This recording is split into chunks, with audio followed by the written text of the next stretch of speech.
Bonjour à toutes et à tous, j'espère que vous allez bien. Aujourd'hui je vous propose une vidéo concernant mes lectures du mois d'octobre. Au programme de la science-fiction, du thriller et du fantastique. Alors, autant vous prévenir tout de suite, aujourd'hui il n'y aura que des critiques positives. Voilà, au moins vous êtes prévenus, j'ai aimé toutes mes lectures de ce mois-ci, donc c'est plutôt bien en fait. Pour commencer, je vais vous parler d'un roman qui m'a agréablement surprise, il s'agit de Illuminae, tome 1, dossier Alexander. Alors, ce roman, qui est plutôt un objet livre du coup, a été écrit par Amy Kaufman et Jay Kristoff, auteur de la saga Nevernight, et est paru aux éditions Casterman Jeunesse. Concernant le synopsis, nous sommes en 2575 et nous sommes avec Caddy qui pense avoir vécu la pire journée de sa vie parce qu'elle vient de rompre avec son petit copain nommé Ezra. Mais bon, elle savait pas encore que son après-midi allait être envahi par une société interstellaire nommée BTEC et qu'ils allaient envahir sa planète. Donc, obligé de s'enfuir, Caddy va se retrouver sur un vaisseau nommé Hypatia, tandis que Ezra va se retrouver sur l'Alexander. Alors qu'ils sont traqués par le vaisseau donc de BTEC, Caddy va se rendre compte que les autorités donc, qui les protègent sur le vaisseau leur cachent pas mal de choses et des choses assez importantes. Du coup, elle va mener sa petite enquête avec d'autres personnes, dont Ezra qui est sur l'autre vaisseau. Malheureusement pour eux, il va se passer pas mal de choses, il va y avoir des rebondissements et en fait rien ne va se passer comme prévu. Et en fait, ça va être le gros bordel. Déjà, je vais vous dire que j'ai adoré ce livre, voilà. J'ai été vraiment très surprise parce qu'à la base, je n'aime pas la science-fiction, voilà, que ce soit dans les livres, les séries ou les films, voilà, je n'aime pas ça, c'est pas mon truc. Mais comme la couverture me plaisait beaucoup, je me suis dit, pourquoi pas, on va essayer. Et franchement, j'ai très bien fait. Donc si vous aussi, vous n'aimez pas la science-fiction, honnêtement, je pense que celui-ci pourrait quand même vous plaire. Après bon, chacun ses goûts, n'est-ce pas? Ce livre est en fait un objet livre, voilà. Il est assez particulier, voilà. C'est pour ça que j'aimais bien aussi. C'est qu'en fait, il n'y a aucune narration, on va dire. C'est pas du tout un roman comme les autres, c'est même pas un roman, c'est vraiment un livre, c'est pas un roman. L'histoire est romancée, bien sûr, mais en fait, à l'intérieur, voilà, ça va être un peu comme ça. C'est que des trucs comme ça. Voilà. En fait, il n'y a pas de paragraphe, ce sont que des retranscriptions de vidéos de surveillance, par exemple, ou des échanges de mails ou d'appels téléphoniques. Voilà, tout est retranscrit. Je trouvais ça très amusant et très original, en fait, pour un livre comme ça qui est quand même... il se passe beaucoup de choses dans ce livre, on comprend vraiment tout, mais on n'est à aucun moment dans la tête des personnages. Pourtant, moi, tout le long, j'avais l'impression d'être avec eux, quoi. Qu'est-ce que j'ai aimé dans ce bouquin sinon? Eh bien, les personnages déjà de Caddy et Ezra qui sont juste incroyables. Enfin, Caddy, moi je l'adore. C'est quelqu'un de très courageux, elle a un fort caractère et c'est ce qui me plaît beaucoup chez elle. Voilà, c'est pas une fille un peu niaise, c'est vraiment... elle a des traits, je sais pas comment vous dire, mais tout le long on compatit vraiment à ce qui lui arrive. Par rapport à Ezra, c'est plutôt un personnage secondaire, mais il est très important. Je sais même pas, je sais pas, je pense que s'il n'était pas dans le bouquin, il manquerait quelque chose, voilà, parce que du coup, il y a un peu de romance, moi j'adore ça, donc c'est parfait. Ezra en plus, c'était vraiment le personnage qui m'a fait le plus rigoler. Caddy aussi me faisait bien rigoler avec son tempérament, mais Ezra, il fait des blagues, mais pourries. Enfin, il dit des trucs, il me fait trop rire ce mec. J'adore ce duo, du coup, c'est vraiment un plus pour ce livre, je trouve. Il y a beaucoup de retournements de situation, il y a des événements qui s'enchaînent, et moi, à chaque fois, j'étais complètement choquée. Vers la fin, surtout, il se passe tellement de trucs. Au début, je trouvais ça long, je trouvais que la mise en place de la catastrophe était un peu longue. Mais après, je pouvais plus me détacher de ce bouquin, quoi. Il fallait absolument que je sache qu'est-ce qui allait se passer ensuite, comment ils allaient faire, quoi. Parce que les pauvres... Donc, à la fin, c'était vraiment un truc de fou.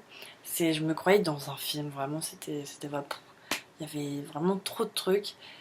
J'en avais même froid dans le dos au bout d'un moment parce qu'il y a vraiment des scènes qui me faisaient vraiment peur. Genre, je lisais ça dans ma chambre toute seule, limite je flippais vraiment, quoi. Donc j'attends avec impatience la suite donc d'Ymina.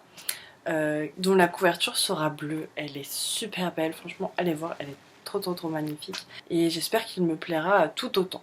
Voilà. Maintenant je vais vous parler d'un thriller qui est actuellement au cinéma. Il s'agit de La fille du train de Paula Hawkins, paru aux éditions Pocket. Ici il s'agit de Rachel qui tous les jours prend le même train pour aller et revenir de Londres. Et comme tous les jours elle s'assoit à la même place et va regarder à chaque fois la même maison et ses habitants. Alors, elle ne les connaît pas du tout, pourtant elle leur a donné des noms, donc c'est Jason et Jess.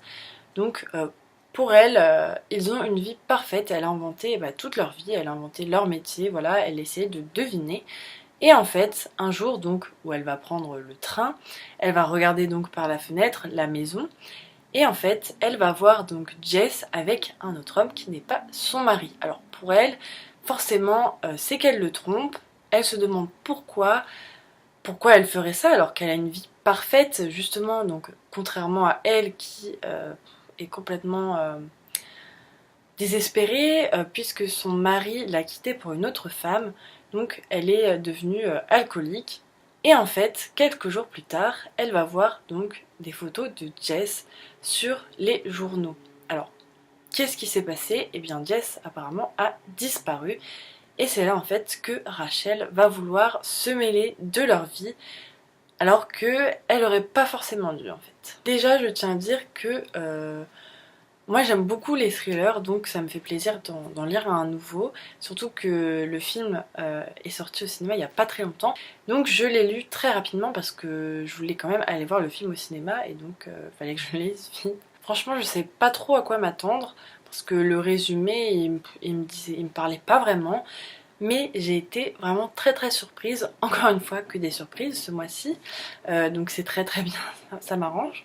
Pour moi l'histoire est vraiment top, je m'attendais pas du tout à ça. D'ailleurs ça me faisait très bizarre parce que je lisais ce livre dans le train justement, donc des fois je regardais par la fenêtre et je me disais c'est un peu chelou, mais ça me faisait rire. Je pouvais pas le lâcher ce bouquin et comme il est assez court, c'était plutôt bien. Enfin, c'est pas le genre de bouquin où je me dis ah non je voulais encore une suite. Non là pour le coup, en même temps c'est un thriller, t'as juste envie de savoir à la limite qui est le meurtrier, qui est le méchant, pourquoi ils ont fait ça, qui a fait ça, enfin bref. Tu te poses 1000 questions et tu veux juste savoir la fin. Ça se lit assez facilement, c'est pas bien compliqué, c'est des phrases assez courtes, il y a de la description mais très peu en fait. Et ce qui était bien aussi c'est que on était dans la tête de différents personnages à chaque fois pour chaque chapitre, donc notamment de Rachel évidemment, mais c'était très instructif et ça changeait, enfin le rythme du coup était assez cool. Et la fin, on va dire que j'ai bien apprécié, même si j'aurais pas fait ça du tout. Mais j'étais quand même assez surprise et voilà, je me suis dit tiens, c'était une bonne lecture, pas un coup de cœur, mais c'était une bonne lecture et j'ai hâte d'aller voir le film maintenant parce que je l'ai toujours pas vu du coup. Dernière lecture du moment, il s'agit de la saga Luxe, parue aux éditions J'ai lu, de Jennifer Armentrout qui a également écrit Jeux d'impatience, Jeux d'indulgence, etc. On se retrouve ici dans un roman fantastique donc avec une jeune fille nommée Cathy qui a 17 ans et qui va emménager dans la Virginie occidentale, donc dans un coin complètement paumé, elle sait même pas où elle va. Pour son plus grand bonheur, elle va se rendre compte que ses voisins ont le même âge qu'elle, donc elle va pouvoir se faire des amis. La sœur jumelle, elle, est adorable, elle se lie d'amitié directement. Par contre, le frère jumeau, lui, il est pas très sympa. Il est même très arrogant et insupportable. Malheureusement, il est vraiment hyper beau. Enfin, en tout cas, moi dans ma tête, il est super beau quoi. Mais dans la tête de Cathy aussi, apparemment. Alors, elle va vite se rendre compte qu'il cache quelque chose, en fait, que cette famille est un petit peu bizarre, puisque tout le monde dans cette ville va avoir un petit peu peur d'eux et en fait, ils ont pas vraiment beaucoup d'amis quoi. Genre, au lycée, c'est pas possible. Personne ne veut les approcher et même s'ils sont d'une beauté sans nom, personne ne veut vraiment les approcher. Donc Cathy va vouloir découvrir ce qu'ils cachent et elle va pas être déçue. Alors j'ai terminé le tome 1 ainsi que le tome 2 juste ici et j'ai commencé le tome 3. Alors par rapport au tome 1, j'étais quand même assez déçue franchement. j'étais assez mitigée parce que je trouvais encore une fois que ça ressemblait un peu trop à Twilight. Mais bon, je me suis dit j'ai la suite donc autant regarder si ça va être un peu plus original après. Et encore une fois, j'ai pas été déçue. Donc franchement, j'ai trop de la chance, je trouve. Et donc pour le coup, le tome 2, j'ai adoré. Franchement, en fait, le truc, c'est que je vais pas dire que cette saga est un coup de cœur. Parce que je trouve quand même qu'il y a des ressemblances et qu'il y a... Enfin si, c'est quand même original comme histoire, mais il n'y a rien d'extraordinaire. Voilà. Pour le coup, le tome 2 n'a rien à voir avec le tome 1. Bon, le frère jumeau donc qui s'appelle Damon, voilà, autre ressemblance avec une autre saga, n'est-ce pas? Euh, je, je le détestais, mais vraiment, enfin, comme Cathy pour le coup. Mais là maintenant, je suis littéralement tombée amoureuse. En fait, je l'aime autant que je le déteste. C'est vraiment un personnage que je sais pas, j'ai jamais vu ça franchement. Il me fait rire, en même temps, franchement, des fois j'ai envie d'aller dans le bouquin et de lui mettre des bonnes baffes quoi, parce que franchement, Cathy elle lui en donne pas assez, je trouve. Concernant la plume de l'auteur, eh ben, c'est pas bien compliqué, hein, c'est vraiment pour les ados et ça se voit. Et c'est vraiment très très léger, ça se lit très facilement, il n'y a rien, absolument rien de compliqué, il n'y a aucun mot qu'on comprend pas, c'est voilà.